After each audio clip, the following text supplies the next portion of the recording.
Hey, I usually do a couple of dry runs before Christmas, but my sleigh's in the shop. Do you think you could help out? Santa with or without the reindeer? Ho, ho, ho, without. I think we can make that happen. Santa Claus, in fact, we would love to escort you when you're in Polk County on Christmas Eve.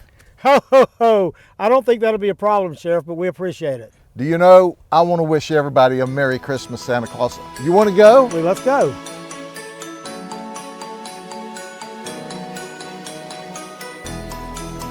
Ho, ho, ho, off we go. Oh no, Santa Claus. I don't care if we're in a sleigh or if we're in a car or, you know, a helicopter. Everybody wears your seatbelt, all right?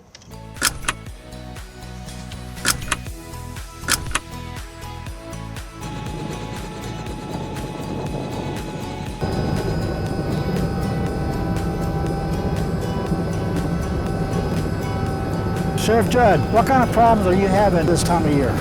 You know, this time of year we see DUIs, speeders, reckless driving, aggressive driving, looking at cell phones. Yeah, that'll get you on the naughty list.